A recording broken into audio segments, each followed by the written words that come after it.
Properly fitting car seats are absolutely essential for keeping your little ones safe, and today we're going to go through 5 really common car seat errors that are really easy to solve. So how old is this little one? She is 10 months. One of the most common mistakes that we see is that the harness is at the incorrect height for the child. It's often too high on the child. So the harness is too high on Yes. her, which we can remedy. We can lower that down, so I'll pop the seat out. Are you coming out? Ready? We'll get you back in. It's nice and easy to adjust on this car seat, which is really good. So we'll just turn it round. On the back of this particular car seat, it's a Britax Evolve, you've just got this lever at the back, and if you pull it forward, you can just pop it down, and you can actually lock it into place on the bottom setting, which has lowered the harness down. So good the hair out, yeah.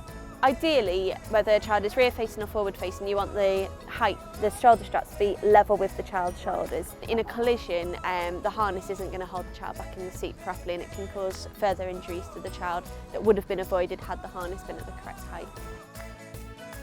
This is something to look out for if your child's car seat is restrained with the adult seat belt, and it's something that we call buckle crunch, and this occurs if your seat belt buckle casing, the plastic casing, is bent on or over the frame of a car seat. It typically happens in vehicles that have really long seatbelt buckle stalks. And in a collision, the pressure that's then exerted onto that plastic buckle means the buckle casing can shatter and the seatbelt won't hold the child's seat in. If you find you have got buckle crunch, go to a store that gives proper advice so you can actually buy a car seat that is compatible with the vehicle. Would you mind checking the seat for me? Oh yeah, of course I can. Let's have a look. With this, he's got his big thick puffy jacket on here.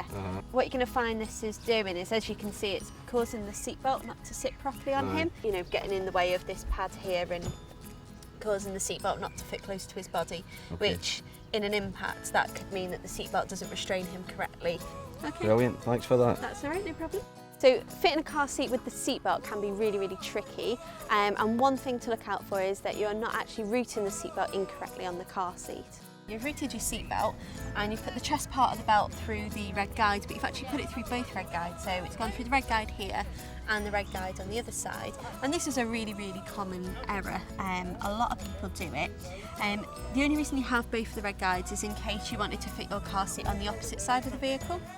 If the seatbelt is routed incorrectly on the car seat, it can cause either the seatbelt to not restrain the car seat in an impact, or it won't restrain the seat adequately and the seat will not be able to perform as you would expect it to in a collision. Another really common fitting error is that the harness becomes twisted.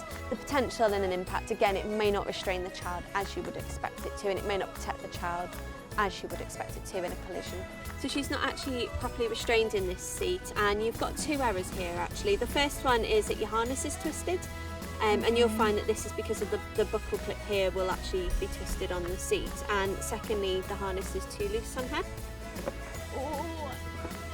You just fold the harness over like so, and it's a bit like when you're trying to turn the seatbelt buckle around when that twists, and then it's just brought it back so it's flat. So if we put these together now just to demonstrate, the harness is all nice and flat. So the correct tension is so you can just get 2 fingers flat between the child's chest and the harness. No, that's no problem at all.